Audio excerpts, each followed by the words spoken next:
Vamos a hablar de lo que está pasando en estos últimos días. Todos se quieren subir al coche Bukele. Bukele lo ven como Dios, lo ven como el político ejemplo a seguir. Lo dijo hace unos días el presidente del Poder Judicial, el doctor Arévalo, de que el Perú debería tener en cuenta algunas experiencias del extranjero para hacerle frente a la criminalidad. Y evidentemente todo el mundo se ha subido a ese coche, ¿quién no?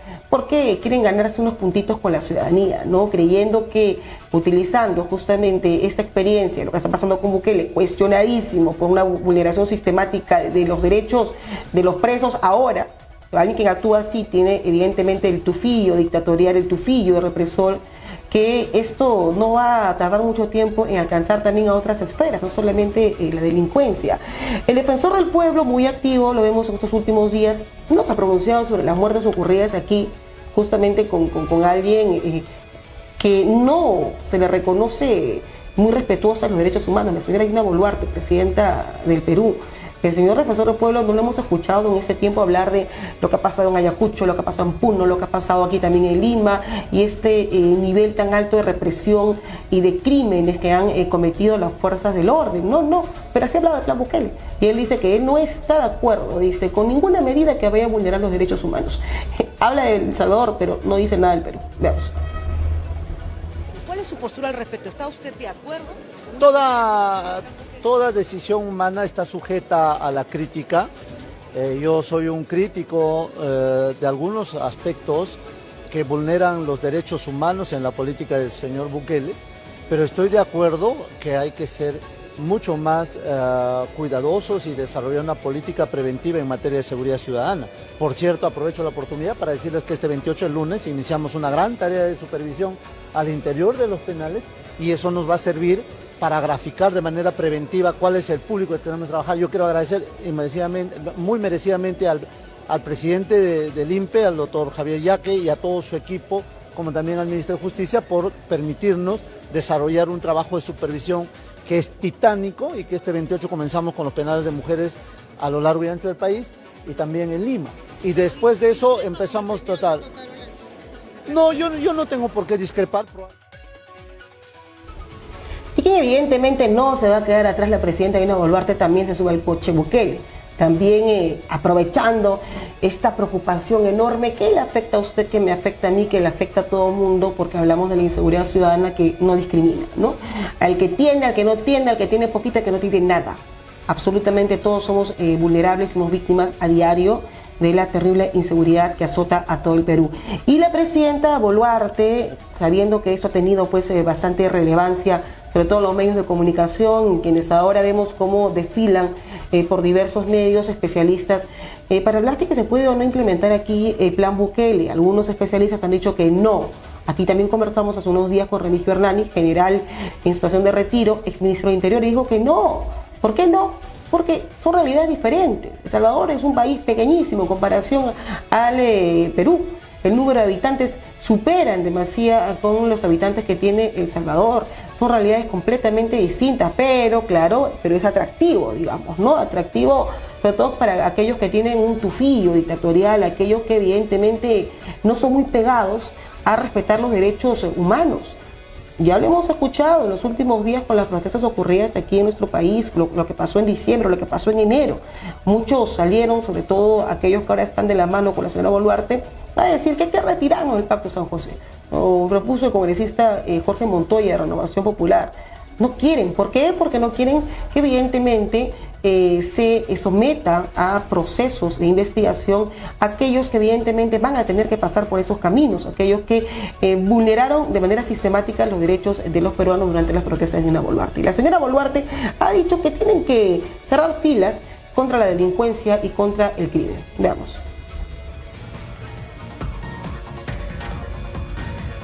Felicito a la Dirección de Seguridad Ciudadana que en los últimos tiempos ha logrado fortalecer la relación policía, autoridad y comunidad. Gracias a ello, hoy existen más de 11.000 juntas vecinales a nivel nacional. La seguridad es una tarea que nos involucra a todos en el país, a las autoridades de los 3 niveles de gobierno, a las entidades públicas, al sector privado y en especial a nuestra población organizada. Los poderes e instituciones del Estado tenemos que cerrar filas. Ahora, y no fue la única. Ha sido secundada Dina Boluarte. ¿Por quién? Por el señor Alberto Tarola, presidente del Consejo de Ministros. Ahí sí habla el señor Tarola. Cuando la prensa le pregunta, oiga, esto que está pasando sobre tal ministro, no dice nada. Sobre las investigaciones en contra de la señora Boluarte, en su contra también no dice nada. Dice otra pregunta, y así cierra de frente a los periodistas. Pero el tema Bukele le rinde, ¿no? Quieren ganarse unos puntitos, unos porotitos ahí con la ciudadanía y quieren decirle, yo soy el encargado, yo sí voy a hacerme cargo de la inseguridad. Sabemos que eso es mentira, sabemos que es completamente falso. Para la criminalidad no hay ningún plan. Para la gente que protesta, bala con ellos, golpe con ellos, ¿no? Vamos a encerrarlos. Para los criminales, delincuentes, están como Pedro por su casa, ¿no? Están como si con ellos no pasa absolutamente nada. Y el señor Otárola, subiéndose también al coche Bukele, dice que no descarta evaluar, sobre todo, que simplemente en estas medidas que están dando resultados en El Salvador. El Salvador es el país que menos delincuencia tiene en América Latina y esa es una realidad. El Perú podría evaluar las políticas del régimen de Nayib Bukele para combatir la delincuencia. El presidente del Consejo de Ministros, Alberto Tarola, destacó el éxito de la nación y no descarta tomar algunas medidas similares. Ciertamente se podría. Hemos pedido facultades legislativas al Congreso para enfrentar varios aspectos, cerca de 50 normas que queremos modificar para hacer a la policía más eficiente. Indicó que una de las medidas de la actual gestión es enfrentar la migración ilegal internacional. El plazo para registrarse y para la amnistía otorgada para los ciudadanos extranjeros no se va a renovar. Con esto, lo repetimos, no queremos decir que... Y algo que pinta de cuerpo entero a nuestra clase política es esa doble moral, ese doble rasero, eso de que para mis amigos todo y para mis enemigos la ley. Lo estamos viendo con el caso del señor Alejandro Soto, presidente del Congreso, que ayer ha mandado un mensaje desde su natal Cusco, con su chalequito puesto. Él ya estaba totalmente confiado de que con él no pasa nada. Con él le ha dicho que no le importa lo que digan los medios de Lima, no le importa lo que piensen, mejor dicho, los limeños. Absolutamente, le resbala, le llega, el señor se ha pasado pues un cebo de culebra parece, o tiene una caparazón de tortuga, porque todo, no entra ninguna bala y todo le llega, todo le resbala. Señor Alejandro Soto Reyes, acusado de diversos casos, ¿no? El haber cobrado dietas municipales en la comuna de Cusco, cuando él era regidor, sin haber asistido a estas reuniones concejales. El haber estafado a la empresa para la cual él trabajó, vendiéndole un predio que él compró a $5.000, luego sobrevalorándolo por casi $250.000 y coludiéndose con integrantes de esta empresa Huayna Picchu, justamente para perjudicar a la empresa económicamente y hacerse el dinero. ¿Y cuánta cosa más?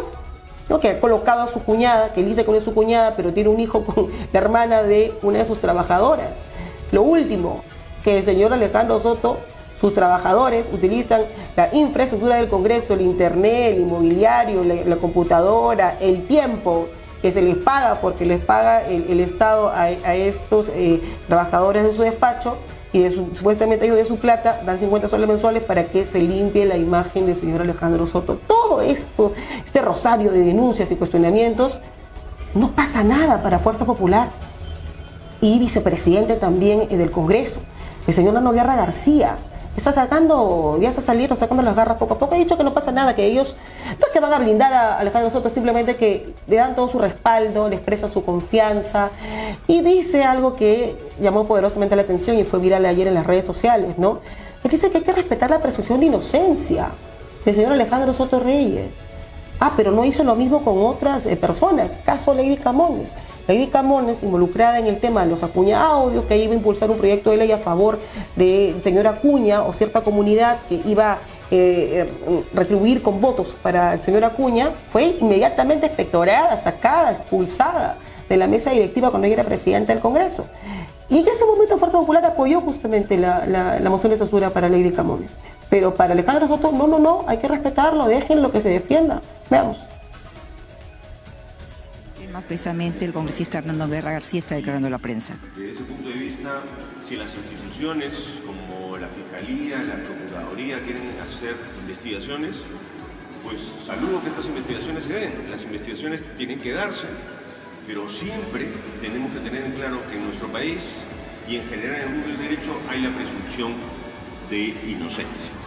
Saludo que estas instituciones hagan ese trabajo, como también de igual manera hay congresistas que pueden desear iniciar una acción de vacancia. Eso es parte del funcionamiento democrático de nuestro país. Congresista, pero pareciera de que dos cosas. Primero, que Fuerza Popular no tiene una posición dividida, mejor dicho, mantiene una posición dividida. Arturo Alegría, escuchábamos de que van a respaldar en bloque. En un momento también Patricia Juárez señalaba de que se evaluaría.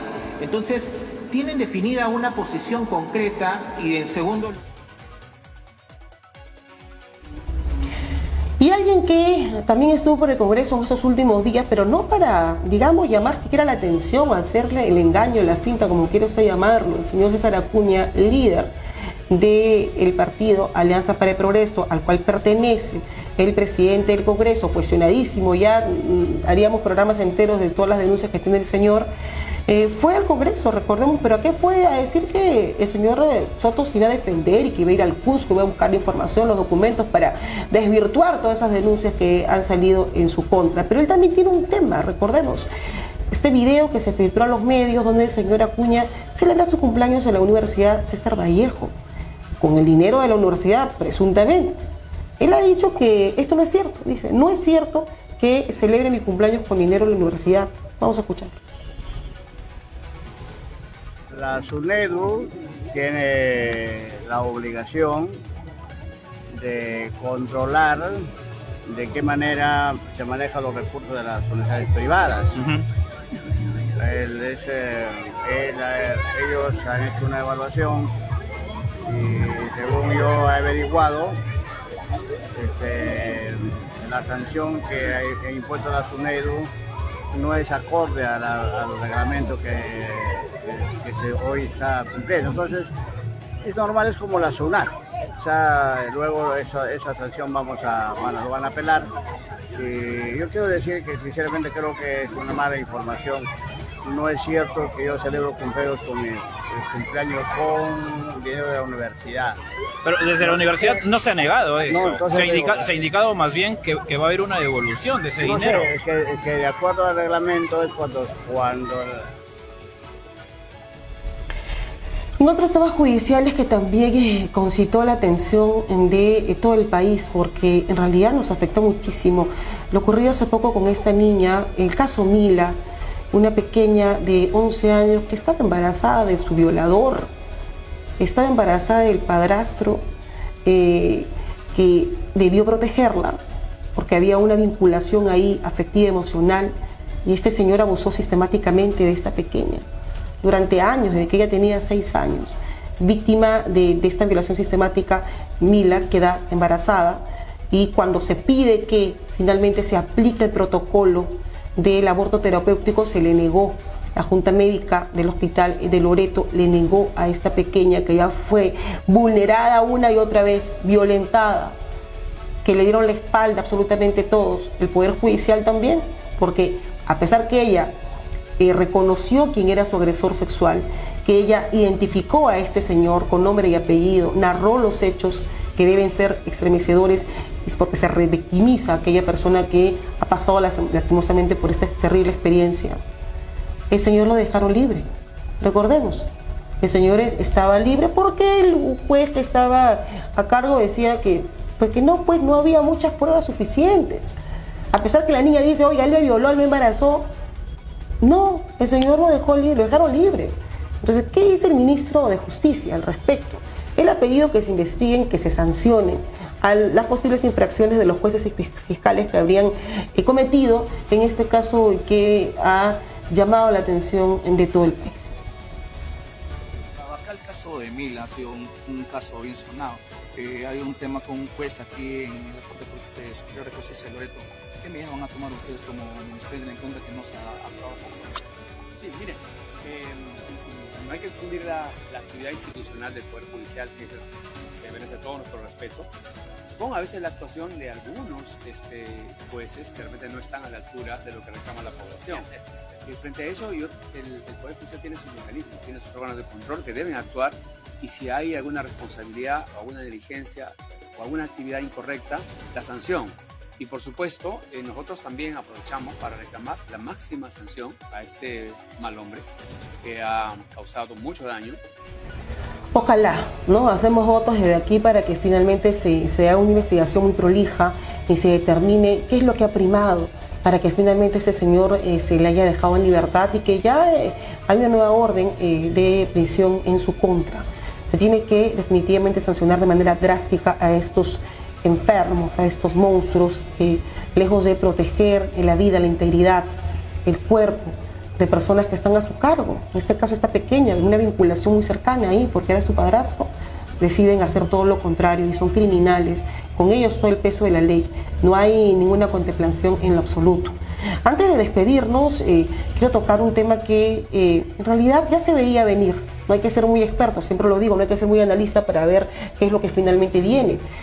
Esta denuncia por genocidio en contra de la presidenta Dina Boluarte, la tipificación penal no se ajustaba, porque genocidio, lo han dicho en reiteradas oportunidades los expertos en el tema, va referido a que hay una medida de exterminio de una etnia, de un grupo social, que no era básicamente lo que había ocurrido con las protestas en contra de la señora Dina Boluarte, que terminó con la vida de 70 peruanos, 49 por arma de las Fuerzas Armadas. No, era claro que esta denuncia, lejos de perjudicarla, le iba a ayudar, que es lo que estamos viendo ahora, porque el abogado de la señora Boluarte, el doctor Joseph Campos, ha pedido que se archive el caso. Ha dicho, oiga, la señora Boluarte ya dijo que ella no tenía nada que ver. Ah, ya, y le creemos, pues no. La señora Boluarte ha dicho que ella no sabía, ¿no? Que ella se enteró por televisión de los fallecidos, cuando esto no ha ocurrido en un día. Esto ha ocurrido durante diciembre, enero y hasta febrero. La población enardecida salió a las calles protestando y se cometió una serie de vulneración a los derechos humanos, crímenes como lo ha considerado la Comisión Interamericana de Derechos Humanos y otros organismos internacionales que se han pronunciado. Entonces, el decir que la señora no sabía nada, ya pues tampoco nos vean la cara, ¿no? Tampoco, ¿verdad? La señora debería someterse, pero recordemos que cuando se le da la oportunidad de que sea, en este caso, interpelada, o que se le hagan preguntas de parte de los abogados de las víctimas, ella apela a su derecho al silencio, la señora Boluarte, y no dice absolutamente nada. Entonces, ¿qué es lo que se quiere con lo que se está pidiendo? Quiere que se archive todo, ¿ah? Asesinato, el homicidio, lesiones leves, lesiones graves, absolutamente todo es lo que está pidiendo la señora Boluarte. Y esperemos en realidad que no tenga eco, ¿no? Porque si no sería muy descarado esta jugada de la Fiscalía de denunciar a la señora Boluarte por genocidio cuando no está bien tipificado, no se ajusta al código, y decir, ya investigaron por esto, ya chao, no tengo nada que ver. ¿Qué es lo que se busca? Cuidado con eso, porque la gente no es tonta.